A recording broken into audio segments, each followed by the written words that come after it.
नमस्कार। आज की ये चर्चा निसर्गदत्त महाराज और एक प्रश्नकर्ता के बीच हो रही है।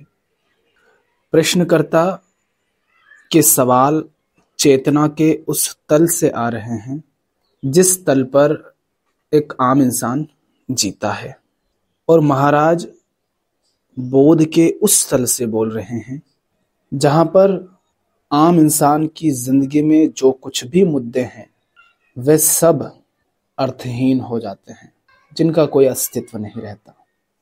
आज हम कोई व्याख्या नहीं करेंगे, आपको बस सुनना है और जो भी प्रश्न हो वह लिख देना है। महाराज कहते हैं, इस मूसलाधार वर्षा में तुम सब बुरी तरह भीग गए हो। मेरे संसार में मौसम सदा सुहावना ही रहता है। ना तो वहां दिन है न रात्रि, न गर्मी है न शीत, न चिंताएं पकड़ती हैं और न पश्चाताप पीछा करता है। मेरा मन विचारों से मुक्त है, क्योंकि वहां इच्छाएं नहीं हैं जिनकी दास्ता करनी पड़े। प्रश्नकर्ता कहता है, क्या संसार दो हैं? महाराज, तुम्हारा संसार अनित्य है और परिवर्तित होता रहता है। मेरा संसार परिपूर्ण है और विकार रहित है। तुम मुझे अपने संसार के बारे में कुछ भी चाहो बता सकते हो। मैं ध्यानपूर्वक वरन रुचि लेते हुए भी सुनूंगा, पर क्षण भर के लिए भी मैं यह ना भूलूंगा कि तुम्हारा संसार अस्तित्व रहित है और तुम स्वप्न देख रहे हो। प्रश्नकर्ता, वह कौन सी बात है जो आपके संसार को मेरे संसार से पृथक करती है? महाराज कहते हैं, मेरे संसार के ऐसे कोई लक्षण विशेष नहीं हैं जिनसे उसे पहचाना जा सके। तुम इसके बारे में कुछ भी नहीं कह सकते हो।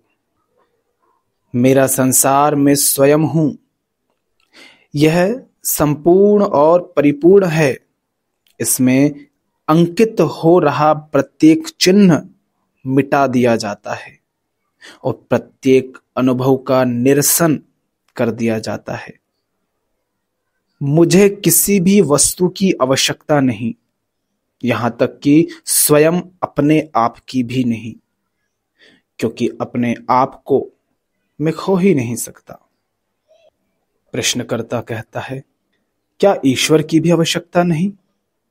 महाराज, ये समस्त धारणाएं और भिन्नताएं तुम्हारे संसार में अस्तित्वमान होती हैं। मेरे संसार में ऐसा कुछ भी नहीं है। मेरा संसार एकमेव और अत्यंत सीधा, सरल, साधारण है। प्रश्नकर्ता, क्या वहां कुछ नहीं होता है? महाराज, जो कुछ भी तुम्हारे संसार में होता है उस सब का औचित्य और प्रत्युत्तर वही है। मेरे संसार में कुछ नहीं होता। प्रश्नकर्ता, आपके द्वारा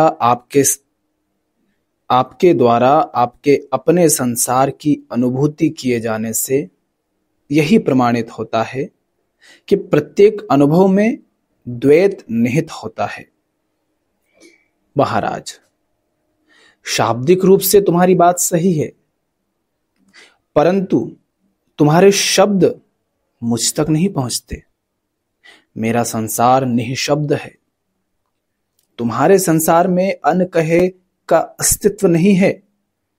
मेरे संसार में शब्द और उनके आशय कोई अस्तित्व नहीं रखते। तुम्हारे संसार में कुछ भी स्थिर नहीं है और मेरे संसार में कुछ भी परिवर्तनीय नहीं है।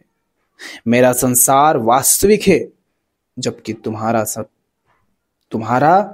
स्वप्नों से सृजित है। प्रश्नकर्ता, पर फिर भी हम बातें कर रहे हैं। महाराज, यह सारी बातचीत तुम्हारे संसार में है, मेरे संसार में शाश्वत मौन है। मेरा मौन गाता है, मेरी शून्यता परिपूर्ण है, मुझ में कोई अभाव नहीं है। तब तक तुम मेरे संसार को नहीं जान सकते जब तक कि तुम वहां नहीं होते। प्रश्नकर्ता, ऐसा लगता है कि आपके संसार में एकमात्र आप भर हैं। महाराज, जब वहां शब्द ही अपना अर्थ और सामर्थ्य खो देते हैं तो तुम एकमात्र या एकमात्र नहीं आदि कैसे कह सकते हो? हां, मैं अवश्य अकेला हूं क्योंकि सब कुछ मैं ही हूं। प्रश्नकर्ता, क्या आप कभी हमारे संसार की ओर भी आते हैं? महाराज, आने और जाने का मेरे लिए क्या अर्थ है? यह भी पुनः शब्द भर है। मैं हूं, मैं कहां से आऊं और किस तरफ जाऊं? प्रश्नकर्ता, आपके संसार का मुझे क्या उपयोग है? महाराज, तुम्हें तुम्हारे संसार का निकट से निरीक्षण करना चाहिए, उसकी विवेचनात्मक परीक्षा करनी चाहिए और अकस्मात एक दिन तुम अपने आप को मेरे संसार में पाओगे। प्रश्नकर्ता, इससे हमें क्या लाभ होगा? महाराज, तुम्हें लाभ तो कुछ भी ना होगा। तुम उसे छोड़ देते हो जो कि तुम्हारा नहीं था और उसे प्राप्त कर लेते हो जिससे तुमने कभी खोया ही नहीं था, तुम्हारे स्वरूप को, अपने स्वभाव को। प्रश्नकर्ता, आपके संसार का शासक कौन है? महाराज, यहां ना तो शासक है न शासित है। वहां किसी भी प्रकार का द्वैत नहीं है। तुम केवल अपनी धारणाओं को ही प्रक्षिप्त कर रहे हो। तुम्हारे शास्त्रों और ग्रंथों का यहां कोई अर्थ नहीं है। प्रश्नकर्ता, किंतु आपका भी एक नाम है, एक आकृति है और आप में चेतना और सक्रियता परिलक्षित होती है। महाराज, इस प्रकार से मैं तुम्हारे संसार में प्रतीत होता हूं। मेरे संसार में मैं सत्ता मात्र हूं, अन्य कुछ नहीं। तुम लोग अपने आधिपत्य की धारणाओं, गुण और प्रचुरता के विचारों से धनी हो। मैं धारणाओं, विचारों से बिल्कुल ही रिक्त हूं। प्रश्नकर्ता, मेरे संसार में उपद्रव, संकट और निराशा विद्यमान है। ऐसा लगता है जैसे आपके जीवन का आधार किसी अदृश्य समृद्धि में छिपा हुआ है, जबकि हमें अपनी जीविका के लिए दास्ता स्वीकारनी पड़ती है। महाराज कहते हैं, तुम जैसा उचित समझते हो वह करो। अपने संसार को त्याग कर मेरे संसार में प्रविष्ट होने के लिए तुम सदा स्वतंत्र हो। प्रश्नकर्ता, इसका क्या तरीका है? महाराज, अपने संसार को अपनी कल्पनाओं के माध्यम से ना देखते हुए उसकी वास्तविकता में देखो कि यह इस प्रकार का है। स्पष्टता और विवेक वैराग्य उत्पन्न करेंगे। वैराग्य सम्यक कर्म को सुनिश्चित करेगा और सम्यक कर्म उस सेतु को निर्मित करेगा जो कि तुम्हें तुम्हारी वास्तविक सत्ता से संबंधित करेगा। कर्म ही तुम्हारी लगनशीलता का प्रमाण है। तुम्हें जो बताया गया है उसे दक्षता और सच्चाई से करो और सारी बाधाएं विलीन हो जाएंगी। प्रश्नकर्ता, क्या आप प्रसन्न रहते हैं? महाराज, यदि मुझे तुम्हारे संसार में रहना पड़ता तो मैं सर्वाधिक दुखी होता। नींद से जागना, भोजन करना, बातचीत करना, पुनः सो जाना, कितना कष्ट है। प्रश्नकर्ता, तो क्या आप जीवित रहना भी नहीं चाहते?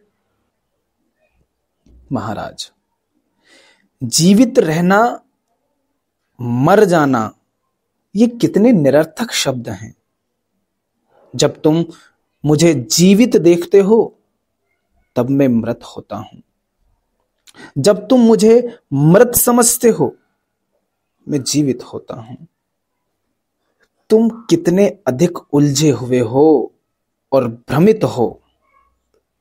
तुम कितने अधिक उलझे हुए और भ्रमित हो। प्रश्नकर्ता, आप कितने उदासीन हैं। हमारे संसार के सारे दुख आपकी दृष्टि में शून्य हैं। महाराज, मुझे तुम्हारे दुखों का पूर्ण ध्यान है। प्रश्नकर्ता, तो आप उनके लिए क्या कर रहे हैं? महाराज, उनके लिए मुझे कुछ भी करना आवश्यक नहीं है। वे आते हैं और चले जाते हैं। प्रश्नकर्ता, क्या उन पर आपके द्वारा ध्यान दिए जाने भर से वे चले जाते हैं? महाराज, हां। कठिनाई चाहे शारीरिक हो, भावनात्मक या मानसिक हो, सदैव व्यक्तिगत होती है। बड़े पैमाने पर होने वाली विपत्तियां अगणित प्रारब्धों का जोड़ होती हैं और उनका प्रभाव समाप्त होने में कुछ समय लगता है, परंतु मृत्यु कभी भी अनिष्ट घटना नहीं होती। प्रश्नकर्ता, क्या किसी मनुष्य की हत्या हो रही हो तब भी? महाराज, तब यह हत्यारे के लिए अनिष्टप्रद होती है।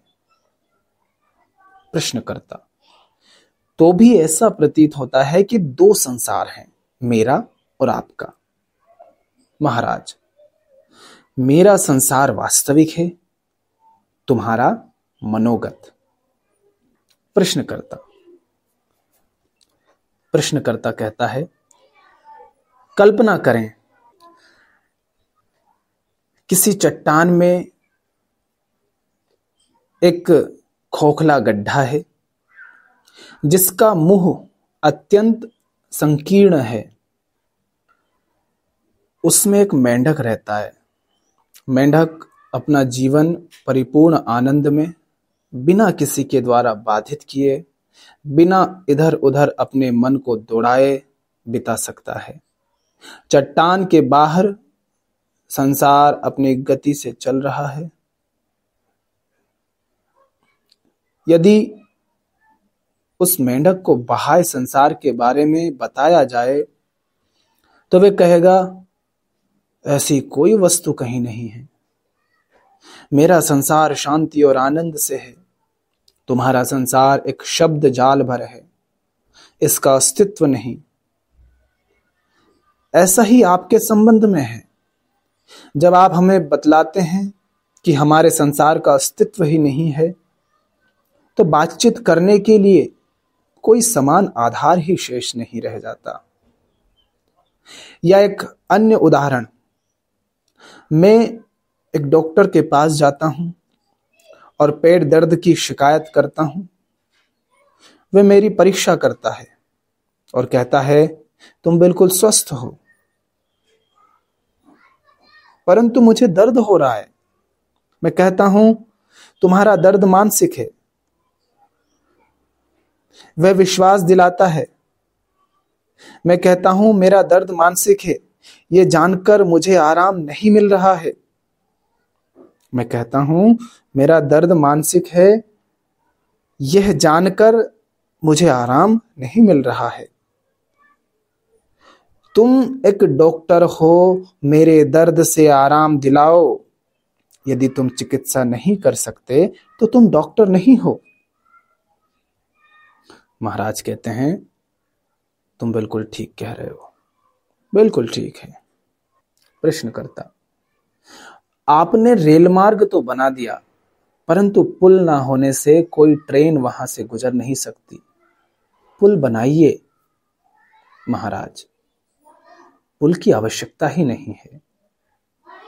प्रश्नकर्ता, आपके और मेरे संसार के बीच कोई कड़ी तो अवश्य ही होगी।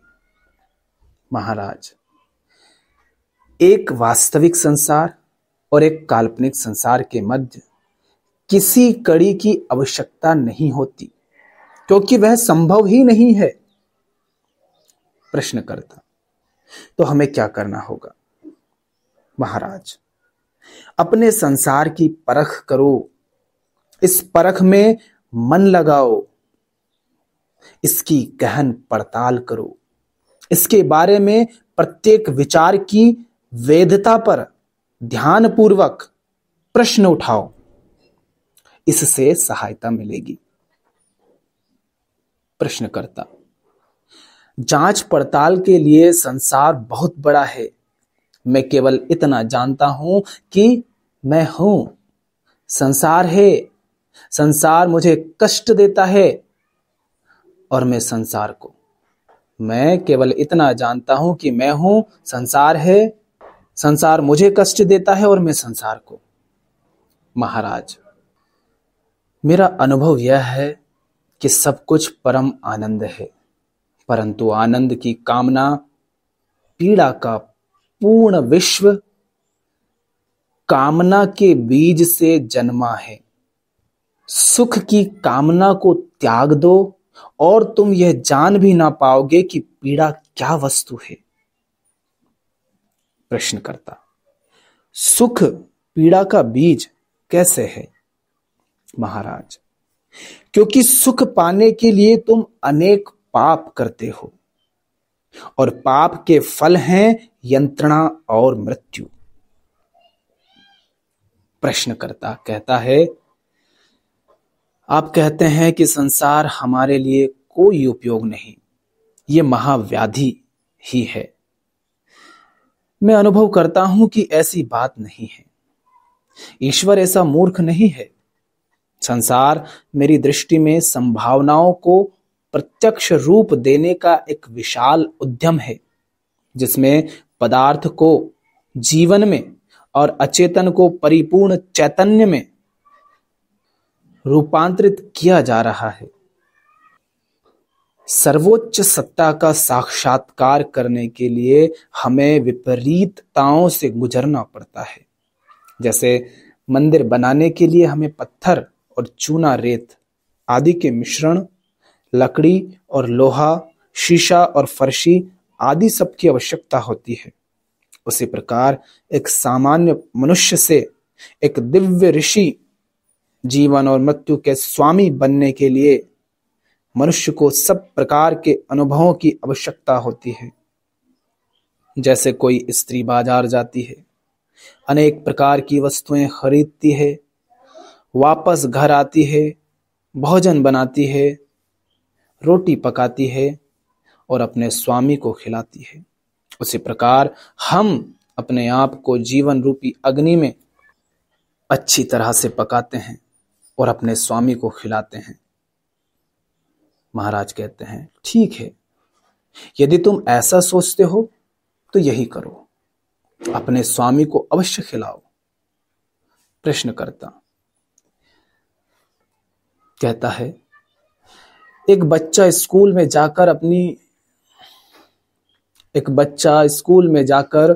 अनेक बातें सीखता है जिनका उसे बाद में कोई उपयोग ना होगा, परंतु सीखने की प्रक्रिया से उसका विकास होता है।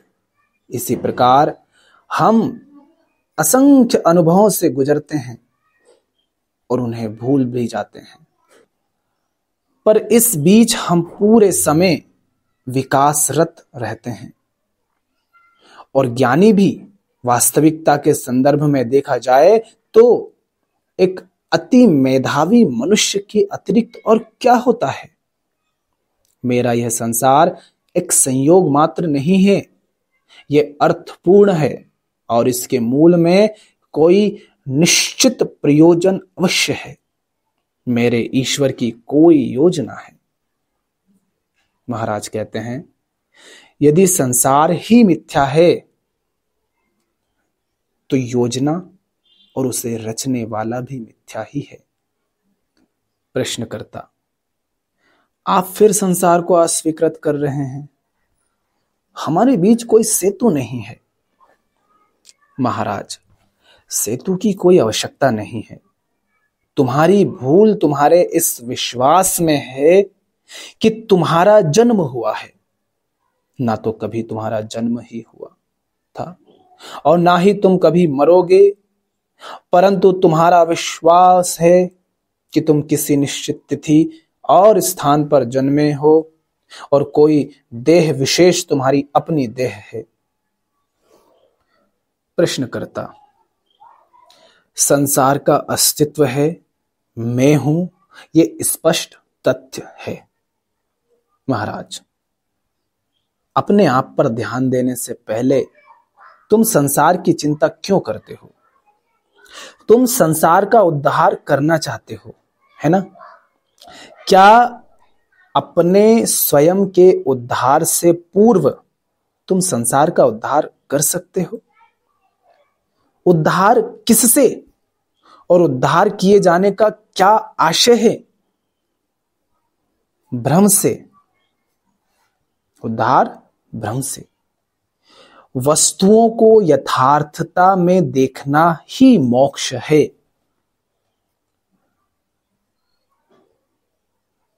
मैं सचमुच ही अपने आप को किसी भी वस्तु या व्यक्ति से संबंधित नहीं पाता, यहां तक कि किसी तथाकथित अहम से भी नहीं। मैं सदा ही रहता हूं, अपरिभाषित। मैं भीतर हूं और परे हूं, घनिष्ठ और पहुंच से बाहर।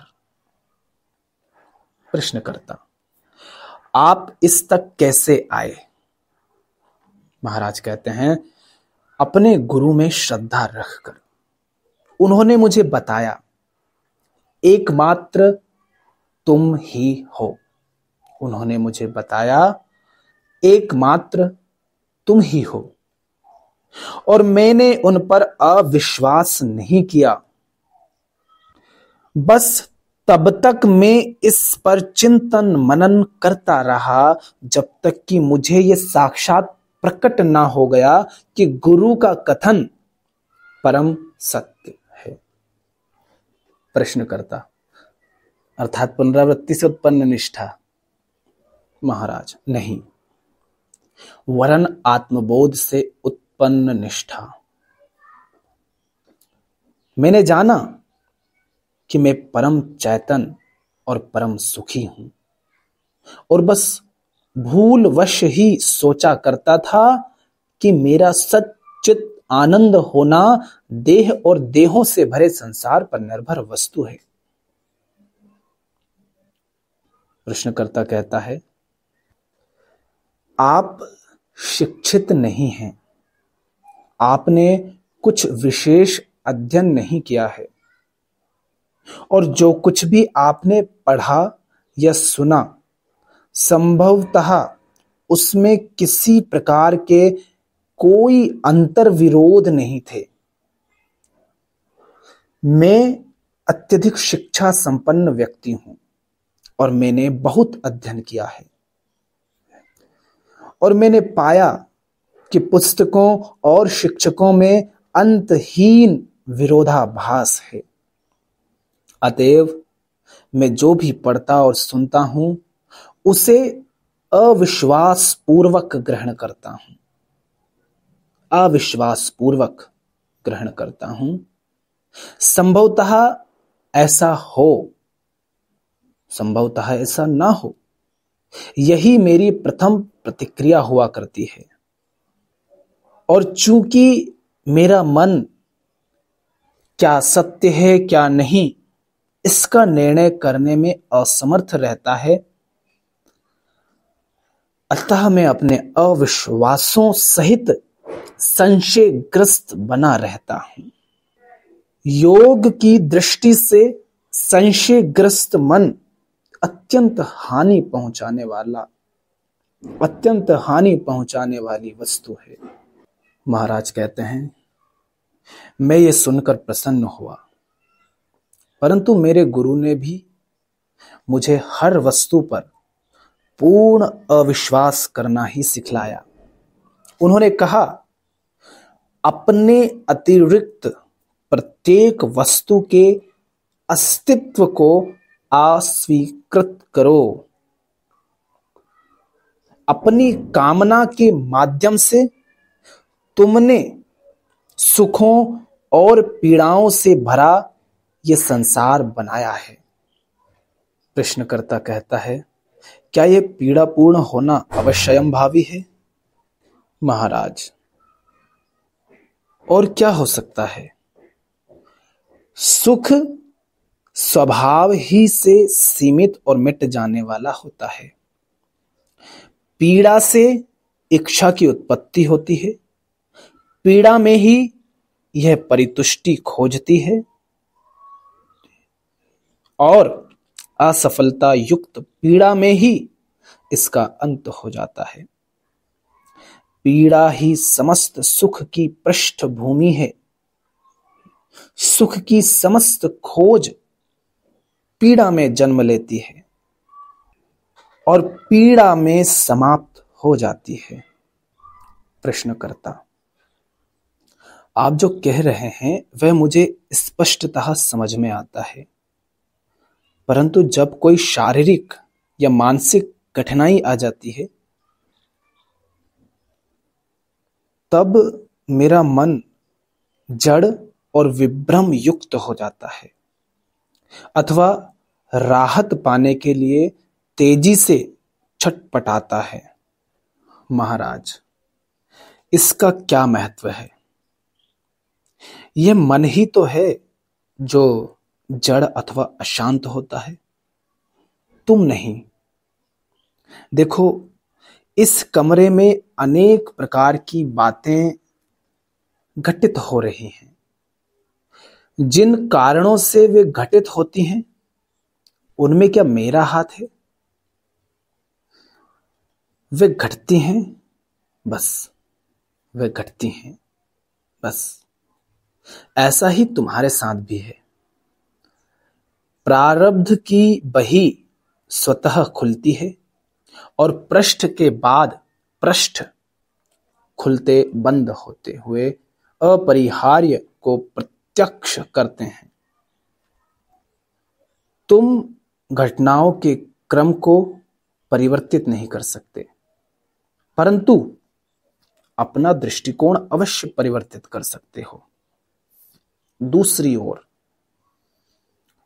ओर घटनाएं अपने आप में कोई महत्व नहीं रखती, पर जो वस्तुतः महत्व की बात है वह है तुम्हारा दृष्टिकोण। संसार कामनाओं और भयों की आश्रय स्थली है।